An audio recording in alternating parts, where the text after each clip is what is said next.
오늘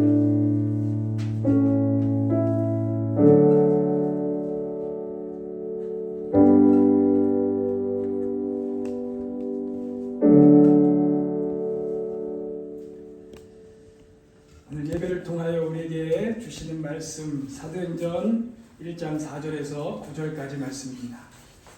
사도행전 1장 4절에서 9절까지 말씀, 이 말씀을 우리 한 절씩 같이 교독하겠습니다. 제가 오늘 한 절 읽습니다. 예수께서 사도들과 함께 잡수실 때에 그들에게 이렇게 분부하셨습니다. 너희는 예루살렘을 떠나지 말고 내게서 들은 아버지의 약속을 기다려라. 나는 물로 세례를 주었으나 너희는 여러 날이 되지 않아서 성령으로 세례를 받을 것이다. 사도들이 한자리에 모였을 때에 예수께 여쭈었다. 주님께서 이스라엘에게 나라를 되찾아 주실 때가 바로 지금입니까? 예수께서 그들에게 말씀하셨다.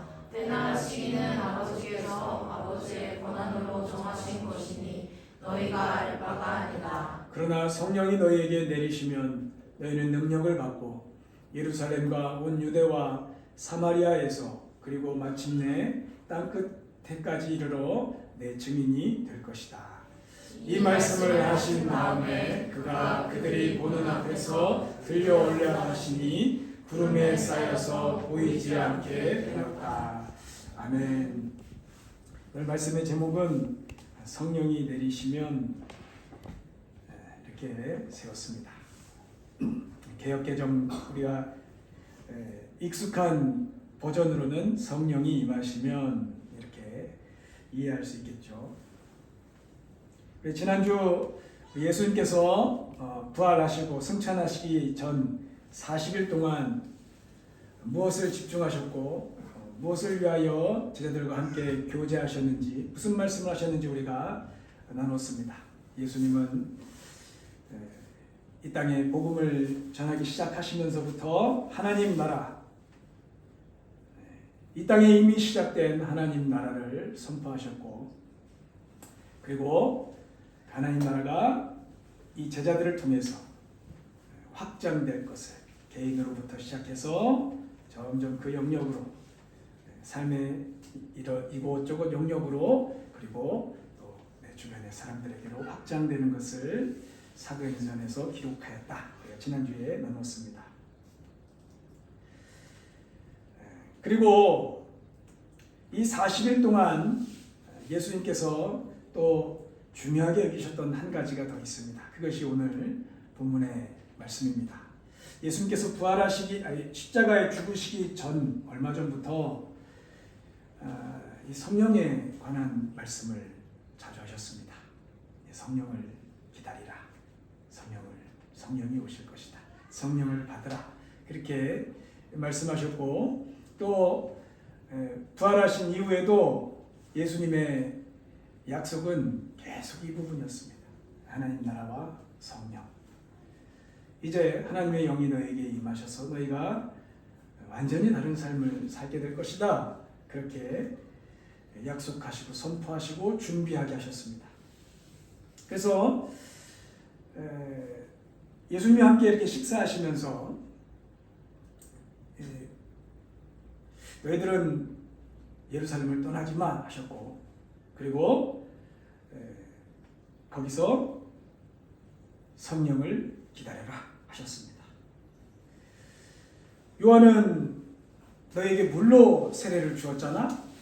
근데 성령, 너희가 조금 보면 성령으로 세례를 받을 거야. 너희가 회개함으로 물로 씻음 받음으로 그렇게 세례를 받았지만 이제는 하나님의 영이 너에게 물이 쏟아지듯이 너에게 임하실 거야. 그렇게 예수님이 말씀하셨습니다. 이 제자들이 예수님의 이 말씀을 듣고 이게 무슨 말인가 되게 궁금했겠죠. 그렇지 않겠습니까? 이게 도대체 뭔 말인가? 성령이, 하나님의 영이 우리에게 쏟아지듯 부어진다, 임하신다, 내리신다. 이게 무슨 말일까? 성령으로 세례를 받는다는 것이 무엇일까? 이렇게 고민하고 생각하고 서로 대화하다가 뭐 이런저런 마음이 들었겠죠. 다 이해할 수 없으니 우리에게 진짜 뭔가 일이 터지려나 보다, 좋은 거 주시려나 보다 그렇게 생각했던 것 같아요. 그래서 6절에 보면은 며칠이 지났는지 모르겠습니다. 그냥 다른 자리입니다. 6절에 보면 이 예수님과 제자들이 한 자리에 모여서 사도들이 질문하는 내용이 나옵니다. 이 질문이 그래요. 주님께서 이스라엘에게 나라를 되찾아 주실 때가 바로 지금입니까? 이렇게 질문을 합니다. 개역개정에서는 이스라엘 나라의 회복이 지금입니까? 하는 질문입니다. 로마에서 우리가 해방되겠습니까? 우리는 이제 광복을 맞이할 것입니까? 뭐 이런 질문이에요. 예수님도 살아나셨고 죽었다가 다시 살아났는데 뭘 못하겠습니까? 그리고 하나님의 영도 막 보내신다고 하시니 야, 이제 때가 됐나 보다. 이제 우리 다 죽었어 니들. 우리 해방이야. 뭐 이런 생각을 가지고 있었던 것 같아요. 근데 우리 이 사도들이 원하는 이 회복과 하나님이 원하시는 회복의 초점이 좀 다른 것이죠. 하나님은 하나님 나라의 회복. 지난주에 나눴던 것처럼 하나님 나라가 각 사람에게서부터 회복되는 것. 하나님이 주인 되시고 하나님의 나라가 점점 더 확장되는 이 회복을 하나님이 원하시는 것이죠. 그래서 하나님 나라가 한 사람의 마음과 삶에 임하면은 그 사람의 삶에 뿌리를 내리고 열매를 맺어서 하나님 나라가 이렇게 확장되는 것이다. 그리고 그 회복으로부터 시작해가지고 각자의 삶의 문제들에 점점 뻗어나가서 어떻게 보면 우리가 생각하고 있는 진짜 회복, 우리가 다 이해할 수 없는, 우리가 아까 찬양했던 것처럼 우리가 다 생각할 수 없는, 다 이해할 수 없는 하나님의 회복이, 진정한 회복이 조금씩 각자의 삶에 일어나는 것이죠. 이게 진짜 놀라운 일입니다. 내 회복과는 달라도 진정한 회복이 여기에 있어요.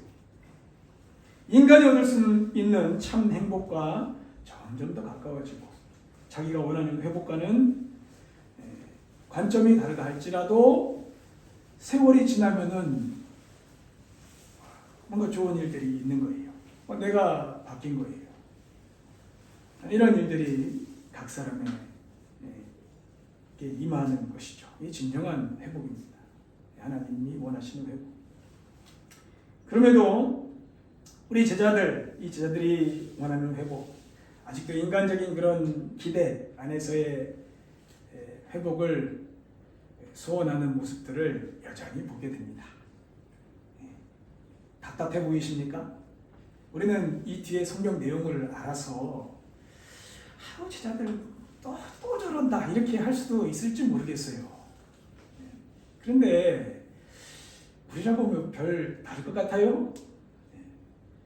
우리라고 저 자리에 앉아 있었으면은 언제 이거 로마에서 해방되려나 안 그랬을 것 같아요? 우리가 일제 강점기에 살았더라면은 언제 해방되나? 대한독립 꿈꾸지 않았겠습니까? 이것은 하나님을 믿는 사람이나 하나님을 믿지 않는 사람도 동일한 꿈일 것입니다.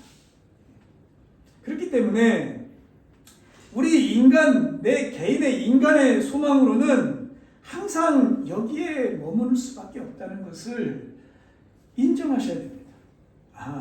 내가 소망하고 내 인간적인 마음으로 바라고 원하는 것은 어느 정도 한계가 있는 것이구나. 이것을 우리가 인정해야 돼요.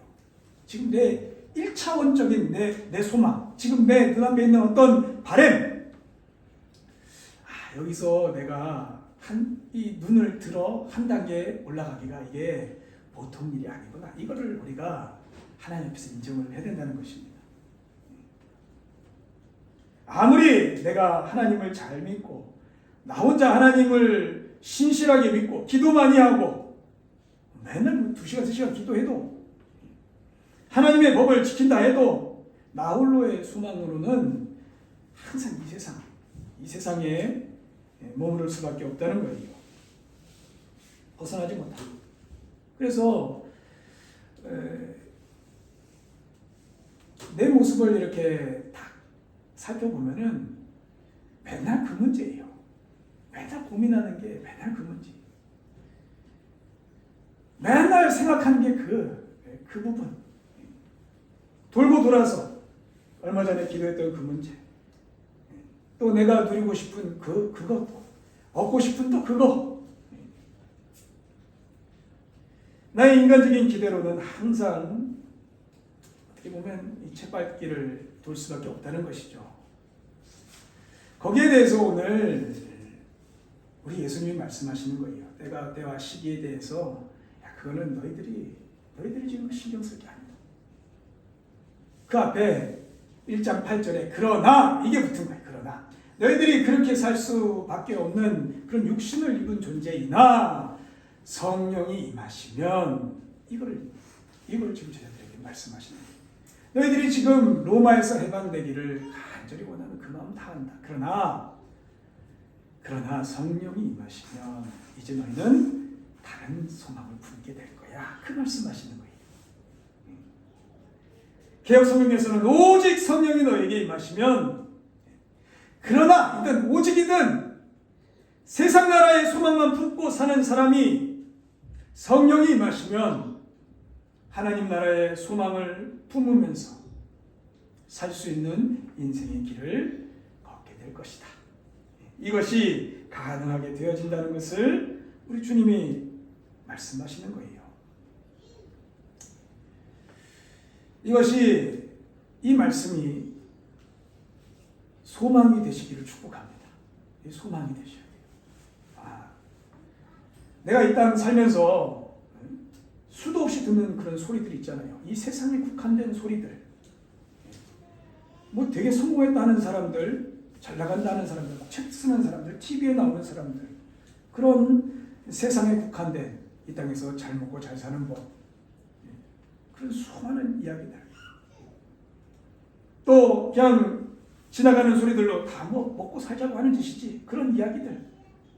당장 내 앞에 있는 일이 더 중요하지, 무슨 뭐 교회가 밥 먹여주는 하는 그런 이야기들. 그런 유의 이 세상에 속한 수많은 말들 속에서 어찌 보면 저항도 잘 하지 못하고 그냥 그게 전부인 것 같다. 세상 어떤 바람들만 품고 사는 우리들의 모습이잖아요. 그렇지 않습니까? 근데 그것이 진짜 우리 인간의 전부입니까? 죄로 세워진 이 세상에 탄탄해 보이는 이 모습이, 이 세상이 우리가 살아갈 전부입니까? 여기서 아등바등하다 살아가다가 이제 죽게 되었구나, 그리고 죽는 것이 우리들의 인생이 전부입니까? 아니라는 거예요. 결국 먹고 사는 것이 제일 중요합니까? 아니라는 거예요. 오직 성령이 너희에게 임하시면, 성령이 내리시면 그때부터 다른 말이 들려오는, 하나님의 말씀이 들려오는 거예요. 다른 가치관들이 보이는 거예요. 나아가서 하나님의 소망과 일치해가는 그런 소망을 품어가는 인생으로 가능해진다는 것입니다. 그것을 오늘 말씀하시는 거예요. 오직 성령. 그러나 성령이 너에게 임하시면, 이 약속하신 성령이 임하시면 그때부터 놀라운 일이 일어나는데, 그것을 오늘 성경에서 표현하기를 너희는 능력을 받는다. 성령이 너에게 내리시면 너희는 능력을 받고, 그렇게 말씀하셔요. 능력을 받는다.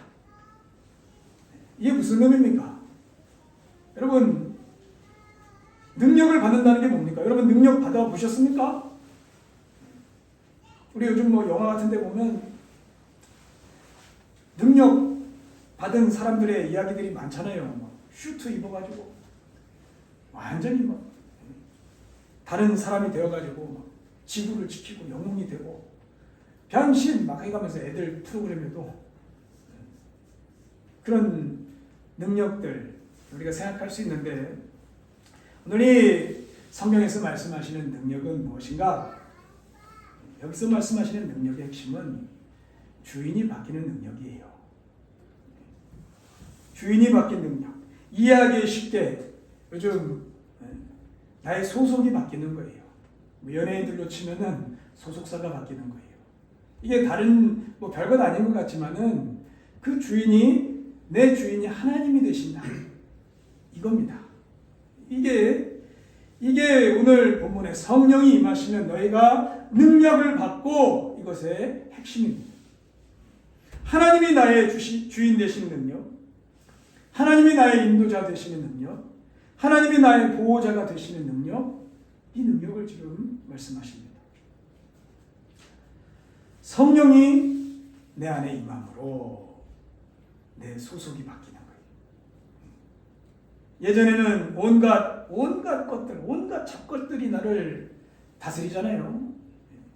진짜 거기에 힘도 못 써요. 돈이 날 다스리고, 유혹이 날 다스리고, 세상의 방법이 다스리고, 또 심지어 막 누가 막 용기를 줘가지고 내가 나를 뭐 컨트롤을 해보겠다고 용서 보고, 결국엔 그게 잘 되던가요?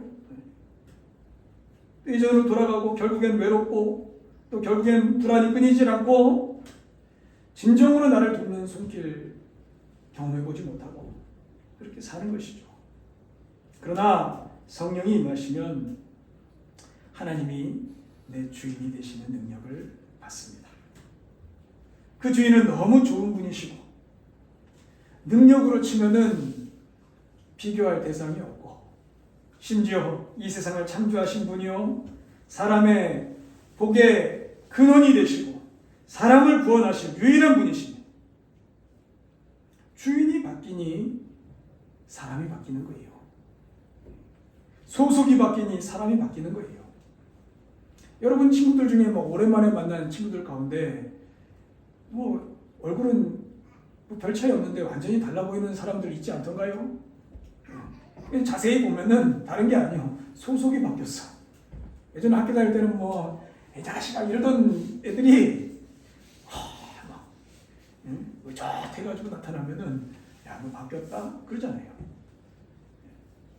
눈매가 바뀌고 말투가 바뀌고 풍겨 나오는 포스가 바뀌고 뭐가 바뀐 거예요? 속이 바뀐 거예요. 소속이 바뀐 거예요. 그게 그의 능력입니다. 원어를 보면은 이 능력이라는 단어는 예수님이 이 땅에서 가지고 계셨던 능력, 이 단어와 똑같은 단어입니다. 예수님도 성령이 임하시기 전에는 우리 인간과 똑같이 사셨습니다. 목수하시고 이렇게 멋지게 의자 만드시고 책상 만드시고 가구 만드시고 집도 짓고 성령이 임하시며 성령이 임하신 후에 예수님은 완전히 다른 분이 되셨죠. 예수님도 그때를 기다리셨습니다. 그 능력의 단어와 똑같은 거예요. 그리고 위로부터 내려오는 하나님의 뭐 어떤 힘, 이것을 표현한 단어와 동일한 단어입니다. 이 겉으로 보기에는 그냥 별 다를 바 없는 똑같은 인간인데 성령이 내리시면 그때부터는 하나님의 신이 임하고 하나님의 영이 임하신 위로부터 내려오는 하나님의 힘이 임한 사람입니다. 그래서 우리 한번 여러분 각 개인을 한번 살펴보십시오. 여러분 속을 한번 보십시오. 여러분 속 지금 이 시간에 다 이렇게 뒤집어 가서 내놓지 않아서 그렇지 여러분 속에 뭐 얼마나 대단한 것들이 가득 차 있으십니까? 뭐가 있어요 이 속에? 온갖 생각들, 욕심, 미래에 대한 불안, 지금 당장의 고민, 어떤 갈등, 온갖 것들이 이 속에 이 조그만 속에 가득 차 있잖아요. 이 속에 따지고 보면은 그렇게 대단한 것이 없어요. 뭐 저는 그렇습니다. 여러분은 대단한 부분이 있을지 몰라도 저는 그래요. 대단한 게 없어요. 따지고 보면. 근데 그 속에 성령이 임하셔서 하나둘 하나님 나라가 세워져 가면서 그 속에 이제 다른 속이 된다는 거예요. 내가 능력을 받고 특별히 성령이 우리에게 임하셔서 우리가 이 땅에서 살아가게 하시는 삶의 가장 중요한 능력은 하나님의 영이 임하시니 이제 이 눈이 열리는 거예요. 쉽게 말해서 분별하는 것입니다. 분별해 가는 거예요. 하나님 나라를 살아가는 거잖아요. 하나님 나라를 살아가는데 세상 나라를 분별할 수 있는 힘이 그에게 이제 주어지는 것입니다. 성령이 보게 하시는 거예요. 에이, 뭐 그게 뭐요? 할 수 있겠지만은 여러분 사람에게 정말 부족한 것이 뭐냐? 분별하는 능력입니다. 분별을 잘 못해요. 분별하는 힘이 부족해요.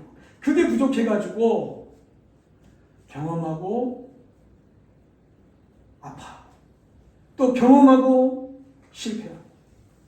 또 경험하고 후회하고. 이것을 계속 반복하다. 경험. 분별하지 못했어요. 그러다가 나이를 좀 먹으면 좀 분별력이 생길 것 같지만 또 그렇지 않아요.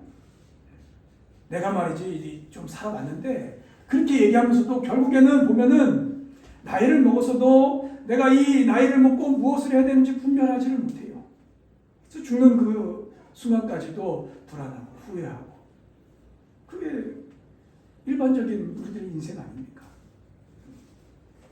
분별을 못하는 거예요. 사람에게 있어서 이 분별할 수 있는 힘이 정말 중요합니다. 특별히 하나님 나라를 알고 썩어 없어질 세상 나라를 분별할 수 있는 능력이 얼마나 좋은 것입니까? 분별하셔야 돼요. 그리스도인이 하나님을 알고 이것을 분별할 줄 알아서 삶에 닥친 어떤 문제들 앞에 뭐 이런 것은 그렇게 내가 매달릴 것은 아니다. 분별하는 거예요. 무엇은 양보해야 될지 이것은 내가 양보할 수 있다. 무엇은 좀 부족해도 친구가 괜찮아 하면서 탁 털고 일어설 수 있는 분별력. 그리고 내가 이 땅에서 무엇 하면서 전념해야 될지 힘써야 될지 이것은 놓치지 말아야. 이거는 내가 놓쳐서는 안 돼. 이런 것들이 이제 질서가 잡혀가는 거예요. 건강하게. 그리고 그 능력이 조금씩 쌓여가면은 같은 실수가 조금씩 줄어들고 진짜 기뻐할 수 있는 일들이 하나둘씩 늘어가고 또 자책할 일들은 조금씩 줄어들고 마음에 뿌듯한 일들이 하나씩 늘어가고 이것이 분별의 능력입니다. 분별의 가야 돼요. 물론 성령이 딱 임하시자마자 그 능력이 확 배기 되어가지고 탁 주어지는 것은 아닙니다. 내 안에 임하신 성령과 이제 계속해서 상의하고 기도하고 또 갈등하고 그러면서 또 성경도 묵상하고 기도도 하고 그런 과정을 통해서 이 훈련의 과정을 통해서 이 능력이 점점 더 세워져 가는 거예요. 그러나 예전에는 내가 그냥 좀 잘 살고 싶어도 잘 안 됐는데 이제 이게 가능해지는 거예요. 이게 가능해져요. 성령이 임하시면 이게 그 삶에 정말 실질적으로 이루어져 갑니다. 세상에 거짓된 것이 보여요. 세상에 더러운 것들이 보여요. 나를 망하게 하는 것들이 보여요. 나를 지금 유혹하는 것들이 이거는 유혹이구나 하는 것들이 보여요. 그리고 나를 축복하실 하나님이 보여요. 내가 지금 뭐 하며 힘써야 될지 그게 보여요. 내가 뭐 하면서 사는 것이 선한 것인지 이게 보여요. 이게 분별력입니다. 이 분별이 이 세상 살아가는 동안 최고의 능력 아닐까. 그 정도 살면 얼마나 값지겠습니까? 성령이 임하시면 너희가 능력을 받고 하나님이 주인 되셔서 내가 소속이 바뀌고 거기서 내가 이 세상을 분별하고 하나님 나라를 살게 하시는 능력, 그의 삶에 이것이 길러져 가는 것입니다. 성령이 임하시면 너희가 능력을 받고. 성령이 얼마나 좋으신 분입니까? 지금도 성령이 임하신 사람은 수도 없이 갈등할걸요. 갈등해도 괜찮습니다. 거기서 넘어져도 괜찮아요. 성령은 얼마나 인내하시는 분인지 몰라요. 그리고 계속해서 했던 것은 또 하시고 지루해하지 않으시고 계속해서 우리를 붙드시고 도우시고 우리를 그렇게 끌어가시는 거예요. 그러면 이 세상을 분별하여 하나님 나라를 사는 이 능력을 가지고 뭐 하면서 살게 하려고 하시는 겁니까? 이 땅에서 훌륭한 사람, 그게 목적이 아니죠. 오늘 본문에 그것을 말씀하십니다. 예루살렘과 온 유대와 사마리아에서 그리고 마침내 땅끝에까지 이르러 뭐 한다고요? 뭐 한다고요? 네, 뭐요? 증인. 따라해 보십시오. 증인. 증인이 될 것이다. 예루살렘이라는 것은 지금 제자들이 처한 곳이잖아요. 그래서 가까운 내 자리에 붙어있는 사람들, 진짜 나와 밀접하게 붙어있는 사람들, 그렇게 이해하시면 될 것 같고요. 온 유대는 내 바운더리 안에서 나와 가까이 있는 사람들. 그리고 사마리아는 가깝지만 먼 사람들이 있잖아요. 가깝지만 먼 사람들이 있어요. 그리고 땅 끝에까지 내가 정해놓은 어떤 사람들, 내가 우리 VIP들 이렇게 정해놨지만은 그것만이 아니라, 그런 사람들만이 아니라 내가 만나는 모든 사람에 대한 이 바운더리, 레이더, 이거를 다 여는 거예요. 그 사람에게 예수님의 증인이 될 것이다.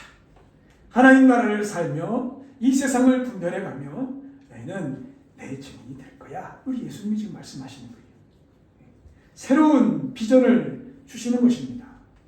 새로운 비전, 새로운 꿈, 새로운 내 인생의 목표, 그걸 주시겠다는 거예요. 여러분, 요한복음 우리 마지막 부분 우리가 묵상해 가면서 베드로에게 주신 사명 기억하십니까 혹시? 베드로에게 뭐 하라고 하셨습니까? 부활하신 예수님께서 고기 구워주시면서, 생선 구워주시면서 뭐 하라고 하셨어요? 그래요. 내 양을 먹이라 하셨습니다. 내 양을 먹이라는 거, 내가 지금 함께 영적인 삶, 신앙의 삶, 내가 돌봐야 되는 사람을 돕고 먹이고 살피고 만나고 인내하고 기다리고 또 도전하고 이것을 꾸준히 하라는 것이죠. 이 사명은 어떻게 보면 이 내적인 사명이라고 볼 수가 있습니다. 가정과 교회와 내가 밀접하게 만나는 사람들, 하나님 나라를 같이 사는 사람들 안에서 내 양을 먹이라. 나보다 조금이라도 연약한 사람이 있으면 그 양을 먹이라. 이 내적인 사명이에요. 그리고 오늘 이 말씀은 외적인 사명이라고 보면 좋을 것 같습니다. 이 세상에 나아가서 내 증인이 되어라. 성령으로부터 공급되는 그 능력을 힘입어서 예수님이 드러나는 사람이 되어라. 예수님을 전하는 사람으로 사는 사명을 지금 우리에게 주고 계시는 거예요. 여러분, 이게 좋은 거예요? 나쁜 거예요?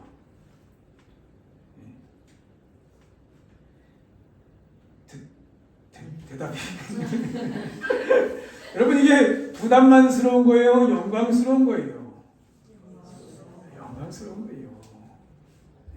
나 같은 인생에 예수님이 드러난다. 여러분, 나 같은 죄인의 삶에 예수님이 임하셔서, 성령이 임하셔서 내 삶을 통해서 기적같이 어떤 예수님의 모습들, 예수님의 말씀들, 하나님 나라, 이게 드러난다? 이것은 영광스러운 거예요. 이 가능성을 지금 우리에게 주고 계시는 겁니다. 우리가 하나님 만나기 이전에 어디 좋은 길 가고 있는데 진짜 행복한 꿈을 꾸고 난 이런 사람이 될 거야 하고 완벽한 길을 가고 있는데 갑자기 우리 붙들어서 이게 사명이다라고 우리를 괴롭히려고 이제는 잡아가지고 이거 하면서 살아, 이런 게 아니에요. 지금 결국에는 아무것도 남지 않는 그런 삶을 살게 될 그런 인생들을 부르셔가지고 영원히 남게 할 삶, 영원히 자랑할 삶을 살도록 지금 우리를 부르신 거예요. 이 영광스러움에 참여하도록 가장 값진 인생으로 부르신 것입니다. 우리가 걸어가는 인생의 모든 길에 어떤 직업이든 어떤 관계든 어떤 것에 힘쓰든 그런 삶에 예수님이 드러나는 인생, 그런 인생이 될 것이야. 그거 되게 할 거야. 예수님의 증인으로 거기서도 살 수 있는 삶이 될 거야. 지금 하시는 거예요. 나만 아는 그런 인생에 예수님이 드러난다. 이 꿈을 여러분들 품으십시오. 그래봐야 고작 내 거 챙기고 그렇게 살다가 나이 먹어갈 우리 인생에 예수님이 드러난다. 이 성경에서 만난 진짜 어떻게 이렇게 살아 할 만한 예수님이 날 통해서 조금씩 드러난다. 이 꿈을 지금 우리에게 주시는 거예요. 성령이 너에게 임하시고. 그러나 너희들의 인생은 그러나 성령이 너에게 임하시면 너희가 능력을 받고 너희가 만나는 모든 사람들 속에서 예수님이 드러나는 인생이 될 것이야. 그렇게 말씀하고 계십니다. 이 될 것이다라는 단어는 헬라어 법은 원형인데요. 선언이자 동시에 명령입니다. 그래서 내가 이제 증인이 되어야겠다라고 해서 된다는 그런 의미 이전에 성령이 임하시면, 성령이 너희에게 내리시면 그때부터는 너는 내 증인이야. 딱 선언하시는 거예요. 선언. 내 증인이야. 이제 다른 사람 못 살아. 성령이 임하시면 어쩔 수 없어요. 넌 그 증인으로 살아야 돼. 그리고 동시에 성령이 임하시면 너는 내 증인이 되는 삶을 살아라. 명령하기도 합니다. 너는 이제 증인이니 증인의 삶을 살아라. 그거예요. 이 말씀 속에는 그것입니다. 이 말씀을 선언하시고 우리 예수님이 승천하셨어요. 그리고 본 그대로 우리가 읽지는 않았지만 10절 11절에 뭐 쳐다보고 있느냐? 주님이 너희가 본 대로 그대로 다시 오실 것이다. 너희는 너희들의 길을 걸어라. 이렇게 말씀하십니다.